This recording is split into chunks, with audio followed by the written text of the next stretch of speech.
104.3 FM. Capital 104.3. The AM and FM collab sa Capital 104.3 FM. Radyo Pilipinas. Radio Pilipinas and Capital 104.3 collab.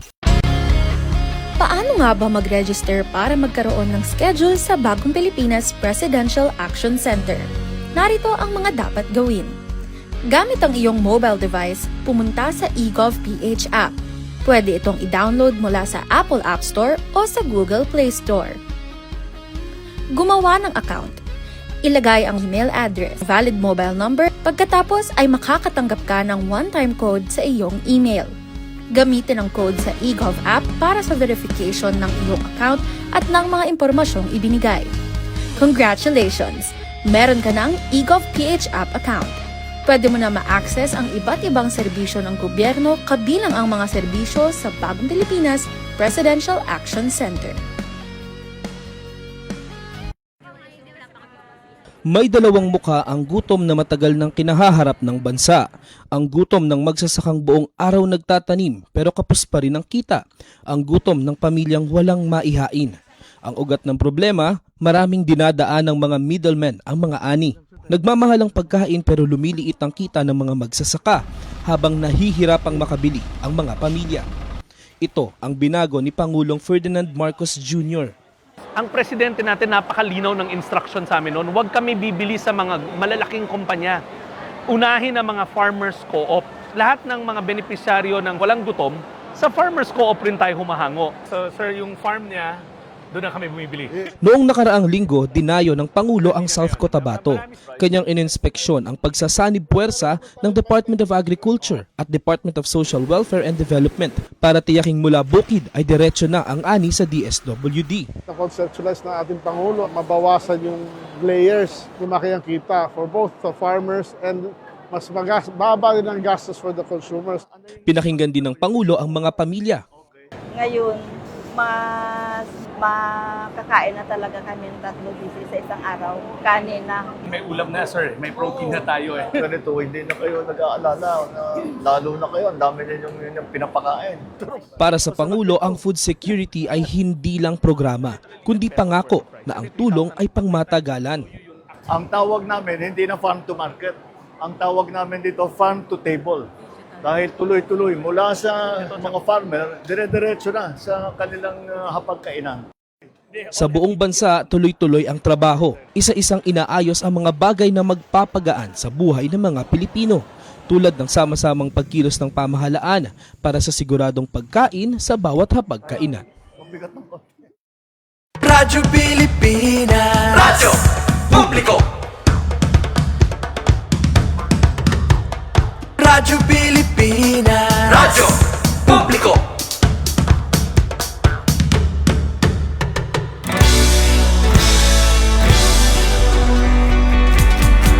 Mahalagang mga balita, napapanahong impormasyon.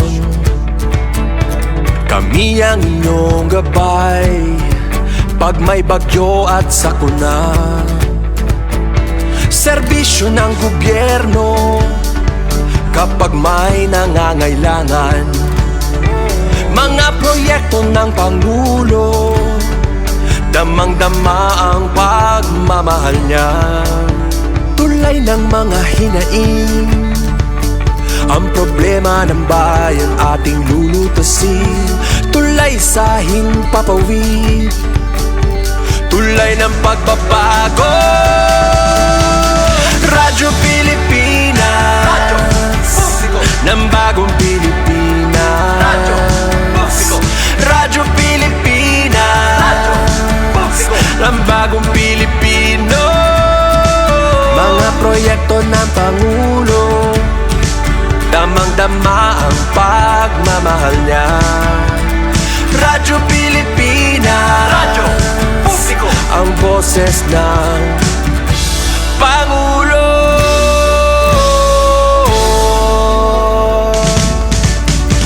Karamay nyo kami, kahit malayo man kami nakakarating. OFW magsasaka, buhay ay iba't iba, san mang lugar ng bansa natin. Tulay mga hinaing. Ang problema ng bayan ating lulutasin. Tulay sa himpapawid, tulay ng pagbabago. Radyo Pilipinas, radyo publiko ng bagong Pilipinas. Radyo publiko, Radyo Pilipinas, radyo publiko ng bagong Pilipino. Mga proyekto ng Pangulo, damang-dama ang pagmamahal niya. Radyo Pilipinas, radyo publiko, ang boses ng Pangulo. Radyo publiko, Radyo Pilipinas, radyo publiko, Radyo Pilipinas. Ito ang Presidential Broadcast Service Radyo Pilipinas, radyo publiko ng Bagong Pilipinas para sa Bagong Pilipino. Naghahatid ng mahahalagang balita at impormasyon na guugnay ng pamahalaan sa sambayanan. Tulay sa himpapawid ng serbisyo publiko. Radyo Pilipinas, radyo publiko, ang boses ng Pangulo. Sa Mega Manila, 738. Radyo Pilipinas, radyo publiko.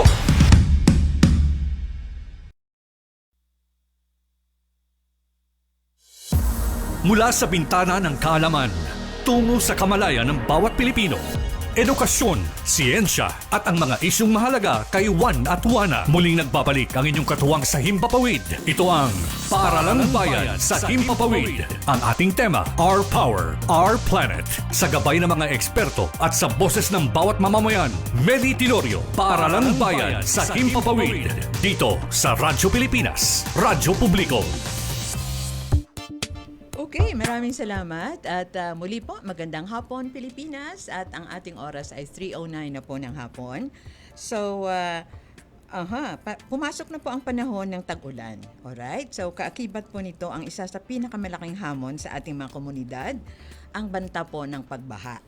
Paano ba natin malalaman kung kailan dapat lumikas? Paano ba gumagana ang mga babala na naririnig natin sa balita? Kaya naman po ngayong hapon sa ating Paaralang Bayan sa Himpapawid, ang ating pong edition ngayon ay Siyensya na, Tekno pa, at ang ating makakasama siyempre ang ating pong kaibigan, si Oyi. Alright, so dinala natin sa ere ang isa sa mga kilalang utak at tagapagtanggol natin pagdating po sa kaligtasan laban po sa kalamidad. Siya po ay isang premyadong eksperto, ang Assistant Weather Services Chief ng Pag-asa Hydro Meteorology. Tama, okay? Division. At siya rin po ang Chief ng Flood Forecasting and Warning Section. Mga kaibigan, si Oyi or si Miss Rosalie Pagulayan. Alright? Bigyan ko lang kayo ng konting background ni Oyi. Nagtapos po siya ng BS Chemistry sa Mapua. May master's degree sa Crisis and Disaster Risk Management sa Philippine Public Safety College at nagpakadalubhasa pa po sa bansang Israel para sa hydrometeorology. Wow! Okay, so welcome sa ating palatuntunan. Kumusta ka na, Oyi? Good afternoon po, Tita Meli. And of course, sa atin pong mga kamag-aral, sa atin pong mga listeners na handa pong matuto sa hapon na ito, sa napaka-timing na paksa natin for this time of the year. Ayun, okay. Usually ba, Oyi, kapag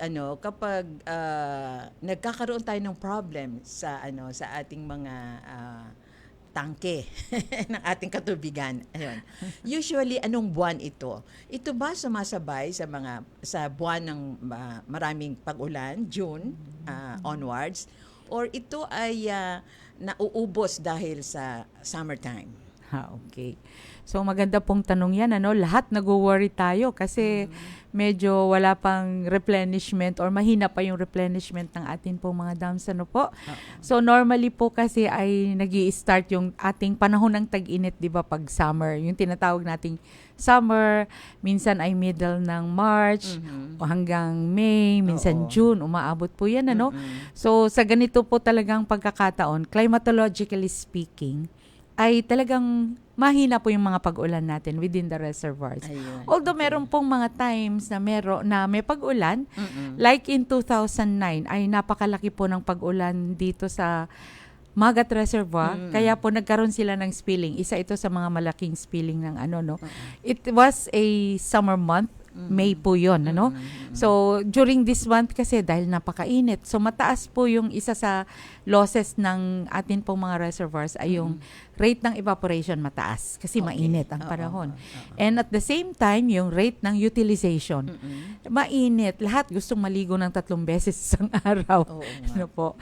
And mahina naman din po yung replenishment. So yung pag-ulan ay mahina. Kaya po, kung makikita natin during this time of the year talaga, ay talagang bumababa normally yung level ng atin po mga dams. Ayun. Okay, so ibig sabihin, naisip ko lang meron kasing pwedeng gawin na halimbawa sa isang tangke sa bahay ng isang resident. Kasi kung hindi, kahit na hindi mo gamitin, nauubos siya di ba? Pwede ba maglagay ng mga pampalamig sa sa paligid nito? Pwede ba natin gawin yan sa ating mga dam? Hindi. Wala pa po akong nakita po pwede, Kasi ito ay open na open talaga na Kung titignan natin ng mga dams, it's an open talaga. Kumbaga parang yung portion ng ilog in the upstream ay talaga siyang kinulong. So kaya talagang very subject siya sa elements ng sobrang init o kung ano naman pa yung sobrang lamig sa pag-ulan, nasasalon din po niya. So, baka magkaroon tayo in the future. Magkaroon na ng mga ganong marami tayong mga scientists, di ba? So, ibig sabihin, magagaling sila mag-isip.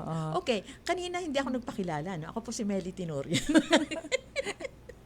At syempre kasama natin ating mga kaibigan sa technical side. Andyan po ang ating EP, si Tess Ramirez. Pero mga kaibigan, bago ho tayo magpatuloy sa atin pong pakakipanayam kay Oyi mga kaibigan, gusto ko lang banggitin na dahil po sa ilang technical adjustments, ang Radyo Pilipinas, ang Radyo Publiko ay pansamantala munang mapapakinggan. Sa 104.3 FM simula po sa Lunes, July 6.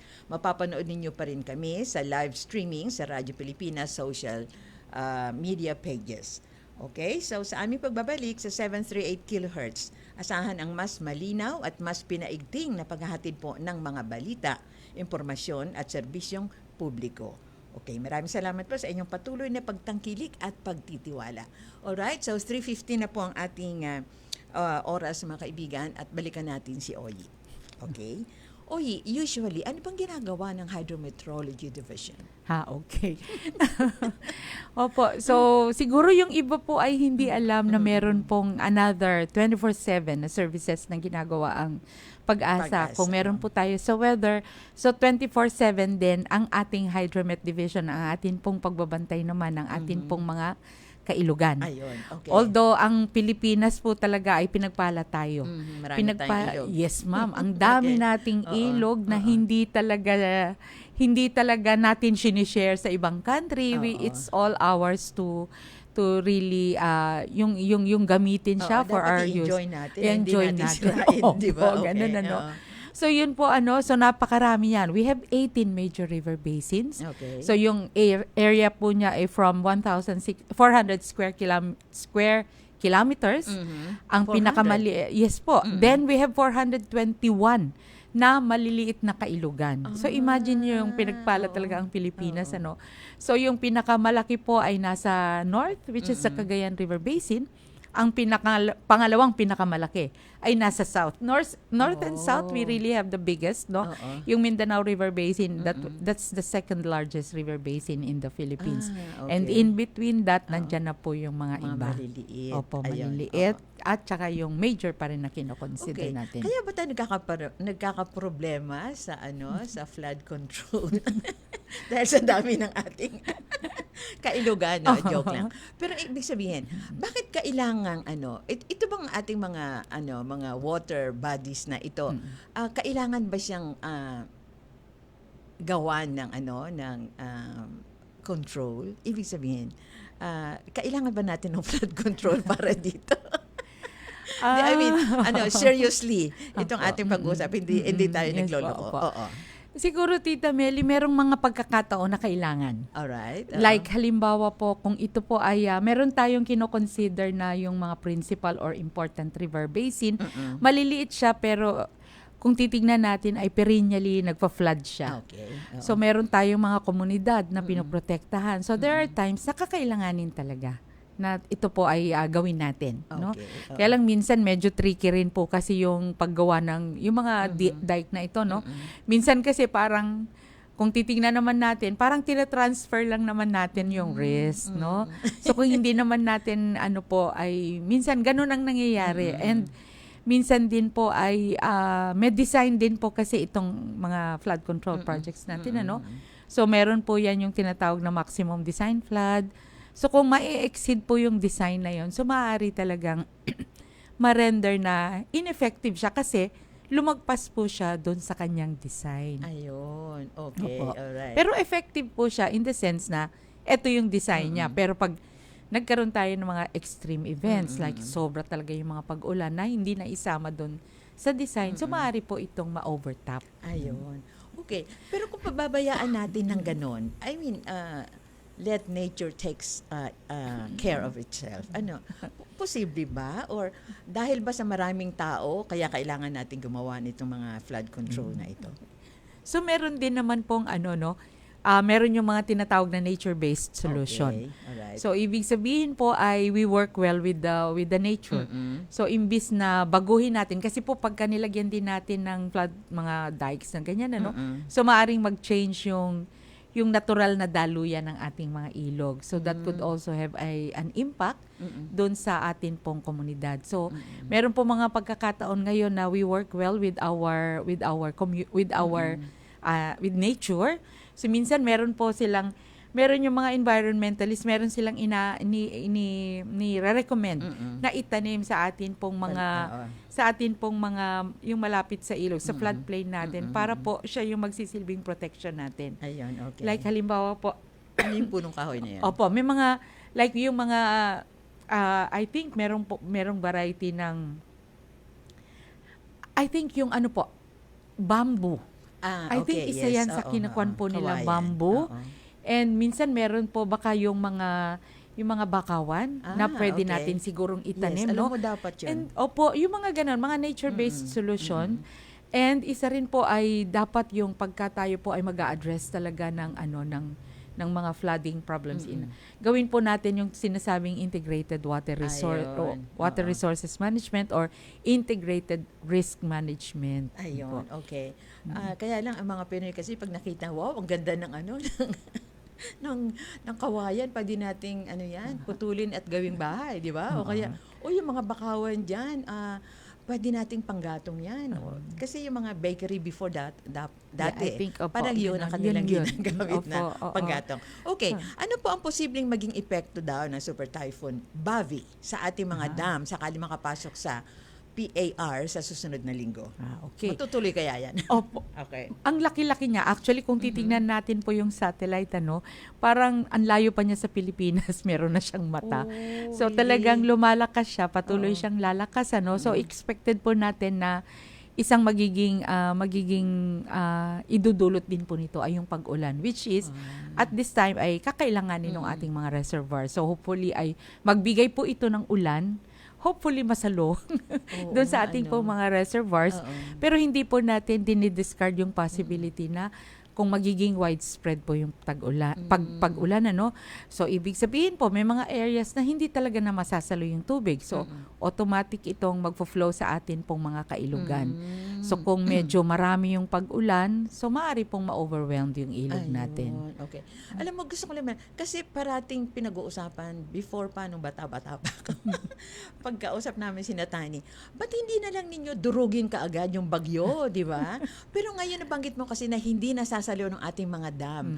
Pwede ba tayong gumawa ng paraan para yung ulan mapunta doon sa mga dam natin at hindi siya magkalat kung saan-saan? Kung saan-saan, wish lang natin, na maging ganon. Pumunta siya kung saan kailangan, Pero talagang, ito po ay nature. I think there was a time, I think, sa US. Parang meron pong nagkaroon sila ng parang yang iniisip mo, Tita Meli, ay parang ganon yung parang gusto nila, what if we destroy na lang, nandun pa siya, no? Pero I think we really cannot mess up with nature, Yes, no? totoo yun, totoo. So parang hindi. So I think the closest that human was able to do that, alter yung ating pong yung atmospheric condition. I think yung pong cloud seeding. Ayun, oo. So kasi parang dinadagdagan natin yung yung may seedable clouds. So parang ini-induce lang natin yung pag-produce ng clouds so para may pag-ulan. Ayun. Kaya lang minsan hindi rin po siya Effective, no? Parang maaring effective pero baka yung gusto natin na ma-attain, in-expect natin. Opo, in-expect natin ay hindi yun yung mangyari. Because of the klase ng atmosphere that we have, medyo talagang agitated siya. Ayun, okay. Ang Super Typhoon Bavi na nasa labas ng PAR ay resulta na po ba ng El Nino phenomenon na sinasabing kapag panahon ng El Nino namumuo o posible rin ang malalakas na bagyo? Ayun po, opo. Maaari po, no? Maaring ito ay dulot na rin po, no? Kasi nag-announce na rin po ang Pag-asa na tayo po ay papasok na dun sa El Nino. Although yung pinaka-peak niya yata ay doon sa last quarter or first quarter of the year. Pero maaring ito po ay isa na ring manifestation na yun po yung sinasabi ng mga climatologists natin na kung tayo po ay nasa El Nino phase, maari tayong magkaroon ng mga malalakas na mga pag-ulan, mga extreme events. So marami pong years na dumaan na ganyan ang nangyari talaga. Okay. So, i-mention ko siguro yung worth mentioning is yung 2009. Yes. So, we have Ondoy, we have Pepeng. Earlier than that, we have Emong. Summer nangyari. Ang lalakas niya, very extreme events. Kedan, Pepeng Kedan, no? So, yung mga ganyan, very extreme po. Pero nangyari siya during an El Nino year. Oo, biro mo, diba? Kasi inaasahan. I mean, yung mga pangkaraniwan nating mga kaibigan, mga babayan. Maging si Aling Maria, sinasabi niya, ay bakit El Nino? Bakit napakaraming malalakas na bagyo or mga pag-ulan? Di ba dapat tuwing panahon lamang ng La Nina? Opo. Yun po yung madalas tanong bakit sabi El Nino, pero bakit ito? Binabaha tayo. Ang dami-dami nating pag-ulan, ano? So, isa pong manifestation ng habang hindi pa dumarating dun sa peak El Nino, ay talagang makakaranas po tayo ng mga pag-ulan. So, malalakas na pag-ulan. Gaya nga po, siguro i-mention ko na nga yung Ondoy, Pepeng. So, that was an El Nino year. Yes. Pero naramdaman talaga natin yung parang tagtuyot talaga the following year na. No, talagang grabe na po yung mga I think similarly with other areas, no, prior to mag-peak yung El Nino ay meron talaga po tayong malalakas na pag-ulan, extreme events na po. Yun. Okay, bakit nagkakaroon tayo ng ganung extreme? Opo. Siguro yung sobrang init ng panahon. So yung pag-induce po yung evaporation, no? So mas maraming nag-evaporate. So yun po yung nagko-cause ng maraming convective activities, no? Yun po. Okay. Oyi, alam mo, 'di ba kapag yung ating mga farmers, siyempre namang problema sila kapag may El Nino. Pero sinabi mo kanina, pagdating ng peak, alright, pag dumating yung peak El Nino, anong mararanasan natin? Meron bang kakaiba? Or parang it's just like na parang summer na mainit lang? Yun, doon na po papasok yung atin pong mga pag-ulan ay below normal or talagang minsan ay talagang way below normal. So yun po yung category na ginagamit ng Pag-asa, no? So pag dumarating na po ng ganon, so talagang ang number one natin po na magiging concern dahil tayo po ay isang agriculture na country. So we rely talaga doon sa atin pong mga pananim, yung ating palayan na nagre-require talaga ng maraming tubig. So doon sila po yung maaapektuhan talaga. So, heavily affected talaga yung atin pong mga palayan, which is yun yung ating main crops, di ba? Okay. Yun po. Oo. Alam mo, meron tayong mga bagong biotech kasi, di ba, na may mga uri tayo ng palay na resistant talaga kahit nabahain siya or masyadong mainitan, di ba? Pero ito ba nakikita ba niyo yung mga data na ito ay nakakatulong sa ating mga farmers or maiilan-ilan lang na natulungan? Actually, yan po yung napag-uusapan po yan dun sa El Nino Task Force. Ano po ba yung magiging initiatives ng bawat sektor, lalo lang yung mga maapektuhan na. So, dyan po pumapasok yung ano ba yung irerekomenda ng Department of Agriculture, ng IRRI, ano bang Okay. brand ng rice ang atin pong itatanim. Similarly, dito naman sa water sector, ano yung mga augmentation na pwede po nating gamitin na gawin, like sa mga dams natin, kung kinukulang siya ng tubig, ano yung augmentation. So meron din po sa DA yung mga ganyan po. Maraming maraming napag-uusapan ngayon doon sa atin pong El Nino Task Force. Ayan. Okay. Pag meron ba kayong, alright, kasi di ba from time to time, ang Pag-asa nagkakaroon ng seminar, workshop Yes. sa mga media. Alright. Doon ba ang pinag-uusapan lamang ay yung bagyo? Or siyempre, pag sinabi natin yung bagyo, kasama yung pagbaha, di ba? Pero meron ba kayong personnel na sinasama doon para mag-talk tungkol sa hydrology? Yes po, Okay. meron po. Alright. Lagi po yung pag nagkakaroon po tayo ng ng mga media seminar, no? Kasi we believe, yun po ang aming talaga mantra na ang atin pong mga media partners, sila yung multiplier ng information. Okay. So hindi namin kayang i-reach lahat, but through our media partners, nare-reach talaga, and sometimes sila yung nagle-laymanize, no? So yun po, pagka po nagkakaroon tayo ng media seminar, isa po sa lahat ng services ng Pag-asa dapat ma-discuss, including the planetarium. Kasi minsan, di ba, mayroon din na mga pangyayari ngayon doon sa atin pong galaxy, sa ating uy, ano ba yun? Uy, ano ba yung solar eclipse? Ano ba yung moon eclipse kung meron?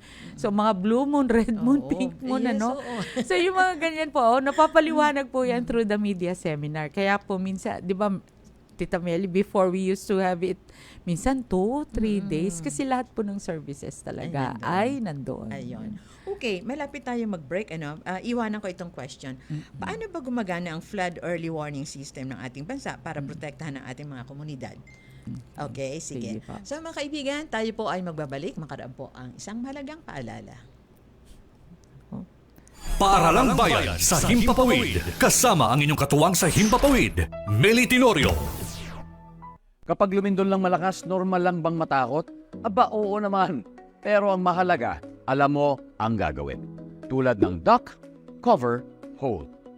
Duck, umupo agad para maiwasang matumba dahil sa lindol. Cover, protektahan ang sarili sa mga pwedeng ma-fall sa iyo. Hold, huwag mo nang tatakbo palabas. Hintayin tumigil ang lindol at pakiramdaman ng paligid bago lumabas ng bahay o gusali. Lagi ang tandaan para mabawasan ang pangamba sa oras ng sakuna. Duck, cover, hold. Hashtag panatag ang may alam.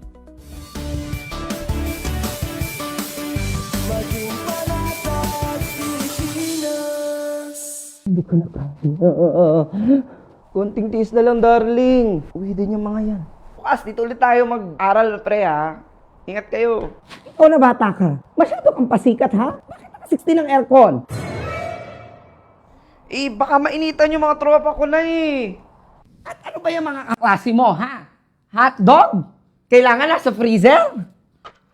Nanay naman, 25 lang.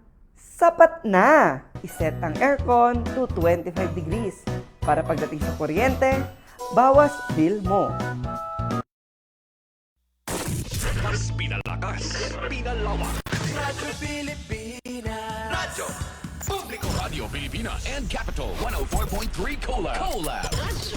Whirling Service Sports Radio. Ang tagintig ng FM at lakas ng AM sa iisang himpilan. Pinagsanib na puwersa para sa mas malawak na serbisyo publiko. Radyo Magazine 78. Sports Radio 918. Radyo Pilipinas, Radyo Publiko 738. At Radyo Pilipinas World Service. Mapapakinggan lang sa Capital 104.3 FM. Capital 104.3. The AM and FM Collab sa Capital 104.3 FM. Radyo Pilipinas. Radio Pilipina and Capital 104.3 Collab. Good news! Ang inyong pinagkakatiwalaang Radyo Pilipinas nasa TV na.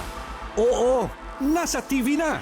Ang Radyo Pilipinas 738 AM ay live nang mapapanood sa Channel 3 ng ABS-CBN TV Plus at Channels 45 to 49 ng GMA Affordabox. Kaya may access ka na sa balitang totoo anytime, anywhere.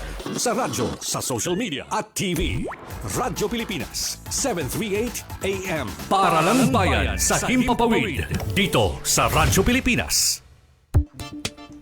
Alright, maraming salamat. 3:32 po ang ating oras na mga kaibigan. Panauhin natin si Rosalie Pagulayan, ang Assistant Weather Services Chief at Chief Flood Forecasting and Warning Section, Hydrometeorology Division. Ayan, ng Pag-asa, DOST. Alright. So, paano? Kasi kung ang bagyo, di ba, meron tayong mga binibigay sa ating mga kababayan para malaman nila na uy may bagyong darating or dito sa lugar na ito sige na. Pero pag sinabi natin na sa Hydrometeorology Division, paano ninyo pinapagana? Itong kumbaga early warning. Okay. So, siguro I'll take this opportunity na educate ang atin pong mga kababayan. So, number 1 po, nasabi ko po kanina na very mayaman ang Pilipinas pagdating sa kailugan, So ito po ang ano natin, ang mga ilog natin. So minsan encompassing yan ng malalaking rehiyon. So minsan 2, 5 region, 5 probinsya, minsan ganun po, no? So ang ginagawa po natin para mapagana yung flood early warning system, kailangan susugin natin saan po talaga nanggagaling ang tubig. Like halimbawa po, i-mention ko po ang Pampanga River Basin. So ang tubig niya nanggagaling sa Nueva Ecija.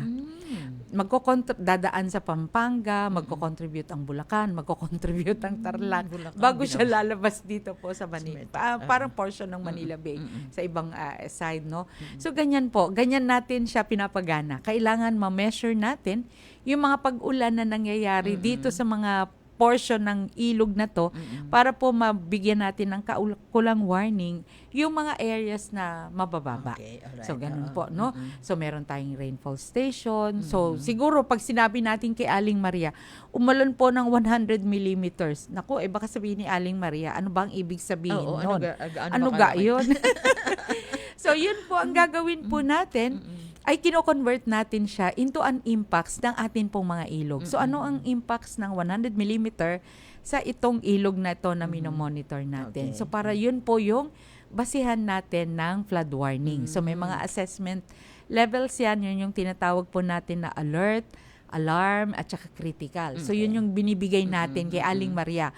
So ang ulan na ito ay marireach ang alert level ng ganitong forecasting point. So, sa early afternoon. So, maaring ito po ay maging alarm. Kinabukasan, pagtuloy-tuloy ang pag-ulan at maging critical. So, yung mga ganyan po, no, ang importante talaga ay ma-measure natin yung mga pumatak na pag-ulan that will fall within this basin na minomonitor natin. Pero ito ba ay binibigay lamang niyo doon sa mga kababayan natin na malapit sa ilog na inyong minomonitor? Hindi po. Dapat po lahat. Alright. Pero saan nila ito kasi alam mo minsan yung mga nasa app, mahirap intindihin, di ba? Kagaya nung yellow, orange, di ba? Pero pag flood ang pag-uusapan natin yung alert, critical at saka yung alarm. Anong picture, anong mukha ang nilalagay ninyo para maunawaan niyo yung Aling Maria? Opo. So ganito, no, pag sinabi pong although medyo technical, sabihin kasi 40% ang ilog. So ano bang ibig sabihin ng 40%? Kasi meron po ang basin, ang river kasi para itong plangganan po, no? So meron siyang carrying capacity. Meron lamang po siyang So imagine niyo na lang po na umulan. So 40%. Medyo siguro more than kalahati or bago kalahati na nung ilog ay medyo tumataas na. So continuous yung pag-ulan. So, pwede pong ma-reach yung tinatawag nating alarm level. So, ito po ay medyo 50% na. So, talagang automatic na tataas na siya, no? Talagang imminent na siya. Ngayon, pag naging critical, ito na po yung talagang paapaw na. Kaya lang po, ang ginagawa po natin, may mga ibig sabihin po yung yellow ay awareness. Okay. So ina-aware tayo, meron palang bagyo, maaring tumaas si ilog. So pagdating si alarm, so ito na, tumataas na talaga. So yun, preparedness. So pagdating po ng critical, ito na po yung, hindi po ito yung umaapaw ang ilog. Kasi marami tayong nakikita kung kailan umaapaw, saka lilikas. So ayaw po nating mangyari yun. Lahat po tayo ma-endanger. Kaya bago umapaw na ganon, ito po ay critical level na, so dapat nakalikas na talaga ang atin pong komunidad na nasa low-lying areas. Okay. Yung sinabi mo na bago umapaw, di ba dapat buksan? Kailan nagbubukas ang mga dam? Sa dams naman po, meron may mga levels na ang ginagawa po natin kasi ay binibigyan natin sila ng forecast rainfall. Okay, So ito, halimbawa, yung bagong papasok na bagyo, ito ang kanyang forecast rainfall. So yan po ang ginagawa nila, doon sila nagko-compute. Pag ganito ang ulan, gano'n itataas ng yung inflow. So ano yung inflow na papasok sa dam? So marireach ba ang ganitong level? So pagka hindi pa, okay lang, sige lang, hayaan lang pumasok. Pero pag dumating na po doon sa tinatawag na marireach yung spilling level. So ang ginagawa po nila habang wala pa, nagpapakawala sila unti-unti ng tubig. So wala pang malakas na pag-ulan na mag-fill doon sa dam, at the same time yung ilog mababa pa. So yun yung tinatawag po ng mga pre-release. Ayun, okay. So para hindi mabigla yung ilog. Pero maraming taong nagagalit kapag nagpapakawala. Di ba? Opo. Parang, okay, para ito sa lahat. Di ba? Pero bakit nagagalit ang mga tao? Di ba? Sinisisi. Kung sino man yung nagpapakawala. Buti na lang hindi yung Pag-asa, di ba? kasi sa inyo lang nagbe-base itong mga pagpapakawala. Okay. Kanina bago tayo ere uli. Nabanggit na merong lindol, di ba? Okay. So, yung mga paglindol ba, meron bang kaugnayan yon sa ating mga dam? Sa ating mga dam. Alright. At ang tanong, kumusta po ang lagay ng mga dam sa kasalukuyan? Ano ang mga nasa below normal ang tubig? Pero, sagutin mo rin yung naaapektuhan ba ang dam kapag merong lindol? Okay. So maganda po yan kasi yung structural stability ang kailangan ma-check, Okay. So yan po ang unang gagawin ng mga dam operators natin. Kasi number one, we rely on water, stored water sa future. So kailangan maprotektahan po yung atin pong mga reservoirs na to. So ang ginagawa po nila once na may lindol, like nung nangyari po sa Itogon, so naapektuhan yung Binga ang Buklaw. So ang nangyari po doon ay talagang chinek po nila kung merong cracks, whatever na maaring naging damage doon sa reservoir, So lahat po yan ay kailangang i-check kasi mas malaking disgrasya kung hindi po yun ma-check at biglang na damage talaga yung dams, So yung tubig na yun, imagine niyo pupunta sa atin, So yun po, kailangan pong ito ay evaluate ng mabuti ng mga structural engineers and even mga geologists. Lahat po yan ay i-check. Ngayon, para naman, kung halimbawa po walang lindol, ito po yung ginagawa ng mga dams natin, So meron po silang mga instrumento na para ma-check po kung may mga gumagalaw na, may mga movement, yung mga lupa along the dams. Alright. So yan po ay laging nagbibigay ng data on a real-time basis. I think ay meron pong mga data na sinasubmit sa kanila. Meron po silang parang option. So para yun po ay ma-evaluate nila, itong portion na to medyo gumagalaw. So para ma-rectify. Yan ba ginagawa habang merong lindol? Hindi po.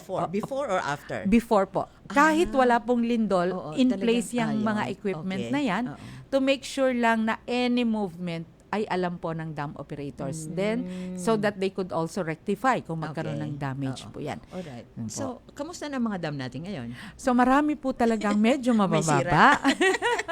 Medyo mabababa talaga siya. Kaya po pag dumating siguro yung mga ulan, maaring kayanin niya. Kasi talagang yung iba po ay 40 meters below the normal high water. So talagang welcome po ang magiging pag-ulan ngayong bagyong ito sa atin po mga reservoirs. Pero siguro po i-take ko na rin ang opportunity na to na hindi po lahat ng ating mga dams ay meron yung tinatawag na flood control component. Like halimbawa po yung Bustos Dam, yung pong Ipo Dam, La Mesa Dam, na talagang aapaw lamang po yan kasi wala pag na-reach po yung kanila pong tinatawag na overflow elevation. So talagang kailangan lang siyang aapaw lang talaga siya. Like ito pong La Mesa, pag na-reach yung 80.15, Aapaw lang Apaw lang talaga siya, oo siya. nga. Pero okay, kasi wala siyang component. Wala po Oo. na for Pero flood ibig control. sabihin, yung mga tao ba dyan, hindi naapektuhan? Marami pong naapektuhan. Pero yun po, no, ang maganda po dito sa Tulyahan River, siguro i-mention ko yung Tulyahan River, ano, nung nagkaroon po tayo ng proyekto dyan, na makita po, may mga rainfall station tayo, water level, and at the same time, meron po tayong warning post. Ayun. Yun. Kaya okay. pasensya po doon sa mga nagigising. Dahil Pagka sa- po, pinapatunog po kasi natin yan Ayun, any time okay. of the day. Oo. Kahit po kayo ay tulog na tulog, pasensya na po. Pagka po nakita na po natin na marireach yung, meron po mga water level. So pag marireach yung mga assessment levels, talaga pong kailangan natin siyang patunugin. Okay. So, yun ang isa sa inyong Yes flood po, warning warning. device. Yes po, ang opo. Oo. Siren. Naku, Opo. kung merong may sakit sa puso din. Apo, ang ginagawa naman po natin, bago po tayo magpatunog, nagtatawag tayo sa DRR. Kasi po ang mga DRR natin officers, napaka-proactive niyan. So, kahit anong oras ka tumawag sa opisina nila, may sasagot talaga. Ayun, So, oo. yun po. Sila yung Pag-asa din, di nagkuhan. ba? Anytime. Or Opo. ayaw sumagot. Hindi, joke lang. So talagang ganyan po tayo nagtutulungan, and yung halimbawa po may papasok talagang bagyo, kailangan po malaman ito ng DRR natin, ng atin pong komunidad, na ano ba yung magiging epekto nitong Ayun, bagyo okay. na to. So, ano ba ang status ngayon na Angat Dam na bumaba sa critical level nitong nakalipas Opo. na araw? Yes po. Opo, medyo malaki yung pagbaba niya po, no? Kung titignan natin, continuous yung pagbaba. Pero hopeful naman po tayo na with this, eto po kasi yung marami tayong bagyo for July and August. Marami talaga tayong bagyo na may mga rain-bearing talaga yung iba, or karamihan ay rain-bearing. So, yun po ay talagang hopeful tayo. We are really looking forward na kung may mga pag-ulan, ito po ay masalo ng atin po mga reservoirs. Maka-recover sila. Opo. Okay. Ano ang mga makabagong hakbang at teknolohiya na ginagamit ng Pag-asa para sa mas mabilis at tumpak na flood forecasting? Okay. So, meron po tayong mga inaaral, no? Of course, number one na talagang kailangan natin is really yung mga record ng mga pag-ulan, record ng pagtaas ng ilog, ano?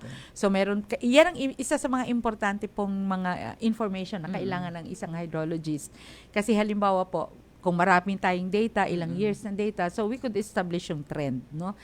And at the same time ay makikita rin natin, ito portion na to, binabaha pag ganitong panahon, itong portion ay ganito. So, things like that, pwede tayong ano po ng mga trends.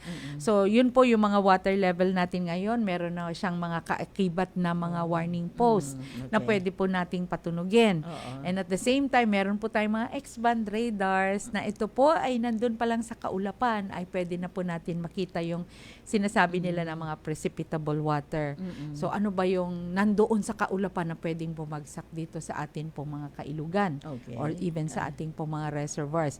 So, kaya po importante yung mga ground observation, kasi kung nandito, no, minsan, saan bababagsak talaga yan? So, makikita natin through our ground observations na dito pala siya bumagsak. Ayun. Okay. So, mga kaibigan, gusto ko lang pong ibahagi muli dahil sa ilang technical adjustments, ang Radyo Pilipinas po, ang radyo publiko ay pansamantala munang mapapakinggan sa 104.3 FM simula po sa Lunes, July 6. Ano po? Mapapanood ninyo pa rin kami sa live streaming sa Radyo Pilipinas social media pages. Sa aming pagbabalik sa 738 kHz, asahan ang mas malinaw at mas pinaigting na paghahatid po ng mga balita, impormasyon at serbisyong publiko. Okay, maraming salamat po sa inyong patuloy na pagtangkilik at pagtitiwala. Alright, so 3:45 po ang ating oras at balikan po natin ang ating panauhin, ang magaling na na assistant chief po ng HMD. Tama ba 'yon? Alright. Okay, so Oyi, paano nakikipagtulungan ang mga LGU, mga NGO at bawat pamilyang Pilipino sa paghahanda laban sa kalamidad at pagbaha? Okay. So, number one po, no, once na meron talagang sirkulasyon. So, siguro alam naman po na, siguro i-mention ko na rin, no, ang Pag-asa po kasi meron siya nung tinatawag na 3 domain na binabantayan. Okay. So, meron po 3 tayo domain. ng Tropical Cyclone Information Domain. meron tayong Tropical Cyclone Advisory Domain at saka yung Philippine Area of Responsibility. So pag nandun pa lamang po siya, so nagsisirculate na siya dyan, umiikot-ikot na siya doon sa information domain, continuous na po yung monitoring ng Pag-asa. Oh, okay. So talagang satellite, lahat po ginagamit natin. Particularly yung satellite, which is meron po tayo na pinrovide po yung ating receiving ng ibang bansa. So, pagpasok doon sa advisory domain, so dyan na po tayo nagpapalabas din ng kaukulang warning.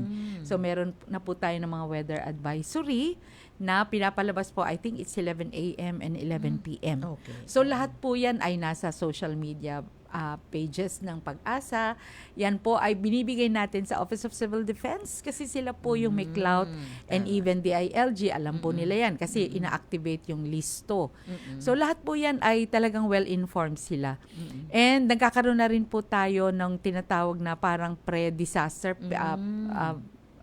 RD na ba tawag nila doon? Okay. O PIDRA. No? PIDRA. So once pumasok po ito sa Philippine Area of Responsibility, ay talagang ayan po, meron ng PIDRA, meron na pong continuous na pagbigay natin ng ng babala. Ayun. So doon po pumapasok si flood kasi minsan sinasabi nila wala pa namang baha eh. Oo. So ang ginagawa po natin, inaalertohan awareness. Yung awareness po na itong bagyong ito ay maaring magbigay ng malalakas na pag-ulan na maaring makapagdulot ng pagbaha. So, hindi pa po dumarating si baha, binibigyan namin kayo ng lead time, mag-prepare na. Tama, ayun. So, yun po. Okay, ano ang latest flood forecast hanggang next week? Po ba ay mapo-forecast? Lalo na't may nagbabadyang papasok na bagong bagyo. So, yun po. Ang number one namin talagang ginagawa ngayon. Kung talagang wala pa po naman kaming nakikita na nandun po, continuous yung monitoring natin. Okay. Pero once na meron po kasi minsan yung mga localized thunderstorm, minsan nasusustain yan, Kaya ang ginagawa po namin, talagang nag-i-issue naman po kami ng awareness. Okay. It's awareness na merong ganito, na maaring magkaroon po ng mga malalakas na pag-ulan, maaring hindi pa dulot ng bagyo, pero meron pong ganitong sistema tayo na maaring makapagbigay ng malalakas na pag-ulan. Oo. Alam mo, kasi kailangan nating, dapat malaman yan ng ating mga kababayan, lalo na next week, merong impeachment trial, di ba? So, ang iba siguro po siya, ay may bagyo, or naku, malalim ang tubig doon sa yun, hindi na ako papasok. Dito na lang ako sa bahay, manonood na lang. ng impeachment, di ba? Pero minsan talaga, kasi yung mga nasa alright, kayong nasa lupa ang inyong pinakikialaman. Yung bagyo naman, syempre nasa langit, di ba? Ibig sabihin, nasa kalawakan. Oo, kalawakan. Ano yun? Wala bang issue ang lupa at kalawakan sa Pag-asa? Ay, wala po. Wala, Kasi okay. number one ay talagang we rely on the weather forecast. Kasi yan po yung number one na unang titignan namin. Yung weather forecast. Anong pwedeng gawin itong bagyo sa atin? So, andyan na po, papasok yung forecast rainfall. That could, halimbawa, pwedeng magdulot ng landslide doon sa mga ano po. And siguro, isa rin pong importante na para sa ating mga kababayan. Kasi pag highly urbanized po yung area, even yung localized thunderstorm ay maaari po tayong magkaroon ng pagbaha. Yung tinatawag na urban flooding. So marami pong kaakibat na mga issue. Bakit ba lagi tayo na merong urban flooding? So aside from yung limitation po ng atin pong mga kanal to absorb yung mga pag-ulan, meron din po yung design because that's structural, Kaya lang minsan yung meron sa kanal naman natin. Yung mga basura. Opo, yun po, Sana po ay let's take it na isang advocacy ng bawat isa sana na kung meron talagang matutunan natin na i-keep yung atin pong mga basura into its proper places. Tama, Alam mo, Oyi, kasi 'di ba, itong development, parang cause din niya, nagko-cause yan ng pagbaha, 'di ba? Kasi the mere fact na binago mo yung dinadaluyan ng tubig kahit nasabi, ay tinaas yan para hindi magbaha, hindi 'di ba? Once na sinira mo yon, talagang magbabaha hanggang sa kahit anong gawin mo diyan. hindi yan maso-solve, 'di ba? Kasi 'di ba kung titingnan natin, noon wala namang ganyang pagbaha, 'di ba? So, ngayon, bakit pinahihirapan o nagkaroon na tuloy sila ng chance na magkaroon ng pera dahil sa flood control program. Anyway, okay, so ano ang gusto mong iwanang mensahe para sa ating mga tagapakinig na ika nga yung pagbaha hindi natin dapat yan binabaliwala, di ba? Opo. Yung pagtapon natin yung basura sa mga kanal, dapat talaga hindi natin yan ginagawa. Opo. Di ba? Pwede ba natin turuan sila? Opo, actually, isa sa mga nagiging problema talaga ng mga highly urbanized area is yung talagang pag nasisil na masyado yung kalupaan, ay talagang nababawasan din yung absorptive capacity ng mga lupa natin, ano? So, yun po, no? So, isa sigurong, maaari kong iwanan, number 1, ngayon pong tag-ulan ay laging magdala ng payong. Alright. Okay. Okay, oo. Payong, kapote, jacket, to protect yourselves, mahirap pong magkasakit. Tama. No? At meron din pong mga kaikibat na health issue kasi ang pagbaha. Like halimbawa po, huwag kayong bastang lulusong kasi meron po yung leptospirosis. Pwede nating makuha. So marami po mga water related na mga na mga sakit. So wag din nating yung lamok din, 'di ba? Namunguho siya sa mga stagnant water. Clean stagnant water. So iwasan po nating magkaroon ng mga ganon kasi minsan 'di ba pag ganitong time pumapasok si dengue. Yes. No? So yung mga ganon po, no, let's keep ourselves healthy. Let's keep our environment clean. Kasi isa po 'yan sa magiging kung isang maganda rin na practice, no, na maging malinis yung atin pong mga kapaligiran, and of course, yung atin pong mga trash, kung maaari lamang po ay ilagay natin siya into its proper Container, places, oo. proper container. Wag po natin ilagay sa ating mga kanal Ayun. at ating mga ilog. Tama, okay. So mga kaibigan, yan po ang ating panahon si Rosalie Pagulayan, Assistant Weather Services Chief. Chief Flood Forecasting and Warning Section, Hydrometeorology Division ng Pag-asa, DOST. Alright? So maraming salamat po sa inyong pakikinig at antabayan na po niyo ang susunod ng palatuntunan. Ano po? Kasama natin siyempre ang ating EP, ang ating Executive Producer, si Tess Ramirez, ang ating tech, si Orly Lopez at si Joy Timidan. Okay, hanggang sa susunod kong Sabado, ako pang muli si Melly Tenorio. Maraming salamat po sa inyong pagsubaybay at mag-enjoy po kayo ng impeachment bukas. Alright? So, bye-bye po at ito pang muli si Melly Tenorio.